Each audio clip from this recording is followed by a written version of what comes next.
at all. It's still game number one. We might be walking into a bloodbath here. Yeah, you talk about Genesis Hydra. Oftentimes you see cards like Boon Satyr or Fanatic of Xenagos in that spot. And looking like we're walking into the end of game one. Yeah. I said we might be walking into a bloodbath. We are walking into a bloodbath. Gabe Holgar is going to win game number one over here over Nathan Fabilenia. Abzan Aggro is up a game over Green Red Dragons, which means we can turn our attention to the sideboard. That's where Nathan's going to be going. You've got that in front of you, so we can take a look, Skipoo. All right, looking at Nathan Fabilenia's sideboard. So the list: 3 Seismic Rupture, 3 Nylea's Disciples, 2 Display of Dominance, 2 Rending Volley, 2 Nissa Worldwaker, a Roast, and 3 Seismic Rupture. There are some options for him here. Rending Volley is actually pretty reasonable. Deals 4 damage to a white or blue creature. There's plenty of 4 toughness white creatures that I'd love to kill for 1 mana in Gabe's deck. Roast also seems pretty reasonable. Outside of that, I'm not sure how much of this he can put in. Yeah, Rending Volley is kind of interesting because the targets you have are Anafenza, you've got Wingmate Rock, you've got Fleece Mainline. You can't kill Siege Rhino, unfortunately. So you've got some decent targets there. It's kind of narrow, but I don't think it's too bad, actually. I mean, you definitely want that additional copy of Roast. I think that one's obvious. You've got a lot of targets for that. It's at its actual best against Abzan, so I expect to see that come in. Yeah, outside of that, I don't know that he's going to change up his deck that much. We'll see how things go. I mean, game one did not go very well as we joined it. We'll take a look at Gabe's sideboard: 2 Mistcutter Hydras, 2 Bile Blights, a Valorous Stance, a Hero's Downfall, a Crux of Fate, 3 Drowning Sorrows, 2 Duress, 2 Self-Inflicted Wounds, and a copy of Thoughtseize. Well, I'm interested in Self-Inflicted Wound once again as matchup. Now, a lot of his threats are red, so there's some danger there. That said, I believe I'd still want to put it in. Hero's Downfall sounds good from the Abzan Aggro deck. It's interesting. So the Green Red Dragons deck, at first glance, is bigger. It goes up to cards like Dragon Lord Atarka, Genesis Hydra, Stormbreath Dragon, things that are much bigger than the Abzan creatures. But there's this, it's interesting because turns 1 through 5, say, favor the Abzan Aggro player. And if Nathan survives through those turns, then his dragons start winning around turns 6 through 10. But then if the game goes past turn 10, suddenly it starts to switch back toward Abzan Aggro. Because if you get into this matchup of attrition of, drawing extra cards, making resilient threats, Abzan Aggro is actually better at that than the Green Red Dragons deck. This is true.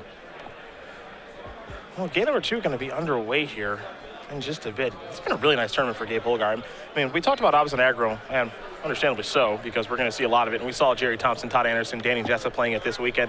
Different build than Gabe, but most played deck in day 2 yet again here on the Open Series. Very popular deck among the players that showed up here in Dallas, all 734 of them. But he's the only one into the top 8 with the deck. Though if he does make it through and win another game here, he's got a tough matchup in front of him in Abzan Control. As tough as they come for Abzan Aggro. I play Abzan Control. I usually like this matchup, but I sure still lose it sometimes. We've seen Abzan Aggro defeat Abzan Control this weekend. No. We will talk very quickly about the regional championship here with Star City Games. August 1st, our summer regionals, thanks to you guys who have played in our other regionals and our states programs, we're able to keep doing these things and make awesome play mats like this one you see. Yes, like you said, we have state championships and regional championships happening during PT weekends. Next one coming up August 1st. And what we know about is we already have a playmat designed for it. This is a parody of the Oscars picture for Ellen DeGeneres. We'll be giving that one away at our regionals. Find out about that and more information will continue to be posted at starcitygames.com/regionals. And we've got so many different things to prepare for this year with Grand Prix Charlotte, as you guys already know, and then there's Grand Prix London. There'll be a Grand Prix in Atlanta. We've got all these invitationals, rolling out a bunch of new stuff. So we'll have more details soon for you guys at starcitygames.com/regionals. Look forward to that date, though. August 1st, Pro Tour weekend, playing regionals, get this awesome playmat, win some cash and prizes, and be the regional champion as well as we get ready here for game number 2 between Holgar and Fabilenia. Winner of this plays against someone who, we've actually seen a lot of really good Magic here in Dallas, and John Lynn has really impressed me with this play all weekend long. Especially when you look at even just the way he was able to close out game 3 of the first round, particularly impressive. He's finding narrow plays that help him win games, and that's been really neat. Obviously, last round, I don't think we saw that on display as much. He played very sound Magic, and he survived, and then he cast those Siege Rhinos. Yeah, there were no narrow plays necessary in his last match. Took a giant hammer to the red deck. That's what Abzan can do sometimes. Sometimes it's straightforward. Cast Courser, cast Rhino. Oh, you're dead. Cast another Rhino. Yeah. It's funny, there's this narrative that Rhinos show up in packs, but it's becoming true. Do you draw 2 Siege Rhinos a lot? It is just the worst feeling playing against. When you're just like, oh, it's another Siege Rhino. Yeah, like, rarely is there a game where if they draw one, they only draw one, which is a pretty ludicrous thing to say, but they seem to come in packs, actually. But I think every time someone casts a Siege Rhino, how it feels is magnified, because it never feels good. No, there's just so much value. A Rugged Highlands is how Fabilenia is going to start things. He's up to 21. Temple of Silence there for Holgar. Does Nathan have the acceleration? Interestingly, Nathan has boarded in cards like Nissa Worldwaker. Looking to really jump out to that early start, you see a pair of mana accelerants. He could make Worldwaker as early as turn 3. That would actually be pretty good if he's able to play it on turn number 3. Picked up a copy of Temple of Abandon. The question is, does he have a land that enters the battlefield untapped for maybe the turn 3 Nissa? He moves a mountain to the front of his hand, so it seems like the answer is yes. Yeah, seems reasonable. Now, if he's worried about heroes, yeah, he's not really should be worried about anything. Nissa turn 3 is great. Yeah, I mean, Hero's Downfall is a minor concern, a concern in the fact that he gets to kill my Nissa with it, but if that happens, cool, I've got a 4/4 left behind. Those are the kind of exchanges that I think Nathan wants to make here. See what he goes, but I can't imagine you want to overthink this one. Just start animating your lands. It's a lot of pressure on Gabe if he does. There's a 4/4. Nissa will tick up to 4. Pass that turn back. Yeah, I mean, this forces Gabe to have untapped third land, Hero's Downfall, or Nissa right now. And even then, he's taking a lot of damage. Yep. There's Hero's Downfall. All right, well, that is the step you said he needed. Even has to take 1 to cast it. Yeah, a pair of Land War Wastes, absolutely right. Fabilenia will draw a card. Dragonlord Atarka in hand. Forest was the draw. It's actually a pretty good one. He has enough mana to cast that Atarka now. There's a Temple. Take a look at that top card. I believe it's just lands and Atarka in his hand right now, so he's just looking for additional threats. Well, it looks like he found one because he can leave that on top. Beatdown time for 6. Holgar's going to go down to 13. Brutal. The turn 3 Nissa continues to be felt. What's interesting here, though, is, you know, that land can be bricked pretty good by a Siege Rhino. Then again, that Dragonlord Atarka can take care of the Siege Rhino that may or may not be there. Let's see what this is. That's actually pretty helpful, even though it is painful. 3-point Thoughtseize takes Dragonlord Atarka, leaves 2 lands. We'll see what Nathan scried to the top. I think it may have been another Atarka. And that's why he would, that's why there was the pause on it. Do you want a second one? Turns out, yeah, you do want a second one. Yeah, you do. See if Holgar's going to pass the turn back or not. He's got an Abzan Charm that he looks like he wants to cast. Yeah, he can Abzan Charm the land, but this is painful. Yep. 2 damage on himself. In 2nd place, Austin Palmer. In 3rd place, Dustin Carrier. See our Legacy Premier IQ, the top 8 is being announced right now. Caleb Scherer ended up making the top 8 of this. I am secretly listening to see if Joe Lissette made the top 8. In 6th place, Bo Zhang.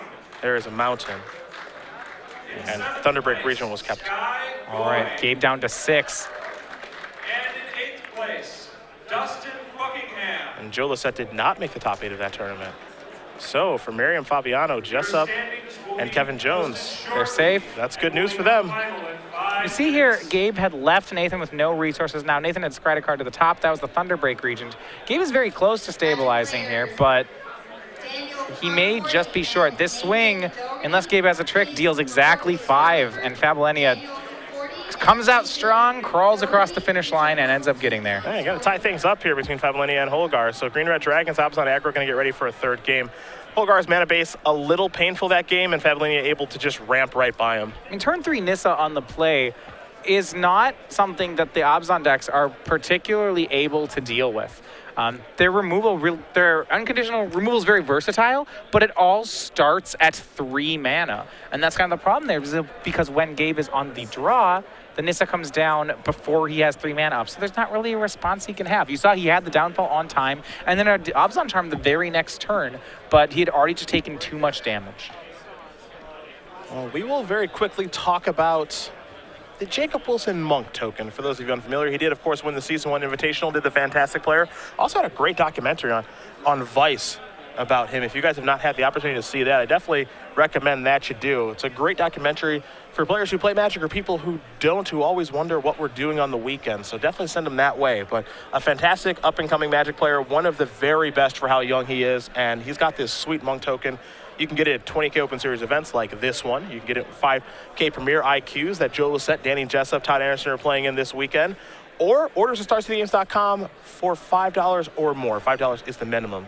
I'm really hoping that Monastery Mentor actually, starts to see more play. Well, 2 weeks ago in Portland, we had a lot of Monastery Mentor running around. Now it's moved back again, but it's been interesting. It hangs out on the fringes. That card's so good.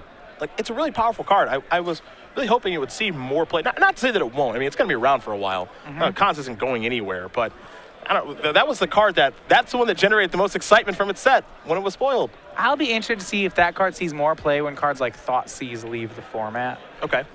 It's hard to play cards that rely on other cards to be good right now because Thoughtseize is around. Monastery Mentor, despite really being powerful, does require a supporting cast. This is true. I mean, we have seen that card do some bonkers things, but I think you're right. Like, Thoughtseize and kind of Abzan in general has been kind of maybe holding that card down a little bit. Abzan's very good at picking apart any sort of synergy. You have to play cards that are standalone good if you want to go toe-to-toe with Abzan. I would say, I don't like that you're an Abzan player now. No, I mean, I'm not in spirit. It's the control deck. You can't make a blue deck work. Really? I really wanted to win. I mean, that happened. You're right. The blue-white deck we saw yesterday is way cooler, but it didn't day two, okay? Yeah, you could make blue-black work? I'm actually surprised. I mean, blue-black kind of, it feels like it works really hard to win. I will say that. I don't like blue-black very much right now. No. And Esper Dragons isn't that much of a control. Like, I'd really rather try to make, like, Jeskai Ascendancy combo work. Thoughtseize being the format has really hurt the combo part of the metagame. Everybody's playing that stupid thing. That's true. That's true. All right, fair enough, fair enough. I'm sure you've given it a fair shot. Gabe is on 6 cards as we are underway here. And on the draw, it looks like Nathan has kept a hand that's a lot slower and more reactive, but that may be fine as he's +2 cards, one for being on the draw and one for Gabe's mulligan. Rather than having lots of Elvish Mystics, it looks like he has cards like Roast in his opener and Draconic Roar. If you're Gabe, you're probably okay with that. I mean, your opponent's not coming out of the gate very quickly like you saw in Game 2, and I think that's one of the ways that Fabilenia actually wins this matchup. Yeah, Fabilenia, 2 Roasts and a Draconic Roar. Well, those Roaster basically terminates in this matchup. Yep. Sorcery speed, but still great. Yeah, they're going to kill whatever gets played outside of a Wingmate Rock. But if you kill everything but Wingmate Rock doesn't matter nearly as much. Yeah. Holgar's going to sacrifice that Windswept Teeth. Get a forest, go down to 19. Shuffle and present. Fabilenia will give it a cut real quick, and we'll see his 3rd turn. Looks like Nathan has picked up a threat. There's a copy of Xenagos in his hand. There's Anafenza. Holgar has to take 1 to cast it thanks to that Land War Waste, so he's down to 18. Fabilenia will be on tapping and drawing here in just a moment. I have a feeling he may be roasting as well.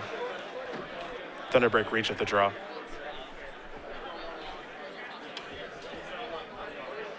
Turn 3 here for Nathan. Yep, and there those terminates. Also roasts. What's the follow-up? Just going to be a Wooded Foothills past the turn back. Holgar will take a draw. There's another copy of Anafenza. Going to cost a life yet again. Does Gabe have a 4th land? The answer is no. So we go back Nathan's way. Another Draconic Roar for Fabilenia. He does have a dragon in hand, too. He has a copy of Thunderbreak Region. So a bunch of removal here. Looks like he has brought Nylea's Disciple in out of the sideboard for this matchup as well. That one I'm surprised to see. I'm not in love with that choice, simply because a 3-3 gets outclassed pretty easily from the Abzan aggro deck. I mean, 3-3 is like Fleece Mainline or kind of their baseline threats, and they can actually become bigger than that. Yeah. Fabilenia did miss his land drop last turn. Oh no, running Dragon Lord Atarkas now. A little hard on 3 lands, but... Here's Draconic Roar. I'll show you Dragon Lord Atarka. You better hope I don't get to that. That said, Gabe's missing the land drops too, so it's fine. Now, if Gabe, say, makes a land drop and starts running his Siege Rhinos out, this game will turn around quickly. This is this race of who can hit land 4 first is really important to the game. Yes. Does Gabe have something to play? You see an Abzan Charm Fleece Mainline. Hero's Downfall in hand. Can't cast Downfall, remember. Yep. He's got options. There's Obs on Charm. It's going to be a painful one. It's actually going to be a 3-point Obs on Charm. 2 because you have to pay 2 to draw the cards. Tassiger and Hero's Downfall were the draws. Well, we found the person with the 4th land. It's Nathan Fabilenia. He's going to sacrifice that Wooded Foothills, take 1. I think we're going to have a Thunderbreak region here in just a moment. Could be Xenagos, however. Yeah, both great options. I said it was going to be important to see who got off 3 lands first. Right now, it looks like it's Fabilenia.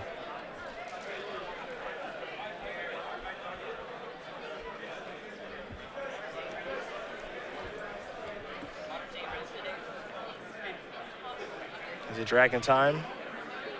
Well, it's Dragon or Satyr. We'll see which one it is. I suppose it could be Nylea's Disciple, but I like going the Xenagos Satyr route. Let you power up into that Dragonlord Atarka that you want to get on the table. He's got 2 copies of that card in his hand. Yeah, also uncontested. I mean, this forces Gabe to spend his whole turn removing Xenagos if he has the kill spell for it. If Gabe doesn't remove Xenagos, it's very difficult for him to win. Yeah. There's Fleece Main Lion. Drew that 2nd black source for Hero's Downfall and Gabe's Akoilos and just going to pass the turn back. You also look at Gabe's life. He's at 9. Yeah, both his black sources are pain lands. Yep. There's a Temple.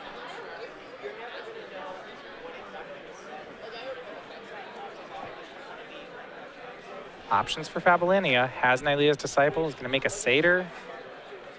I think he might go for Draconic Roar, even though this is not automatic right now. Draconic Roar revealing Thunderbreak region. I mean, if this hits, it's really strong. I mean, you see Gabe looking at Dromoka's command. As much as this will hurt to cast, he has to cast it. Yeah, I think he's left without an option here. I absolutely think he has to cast this card. I mean, he has to go down to 7 to cast it just to keep his Fleece Main line alive. And even with that happening, still bad news. Yeah, he takes 2 to cast it, goes to 7. He's going to make it so that Draconic Roar doesn't deal any damage and fight there. I mean, this is a really good Dromoka's command. It's really, really good.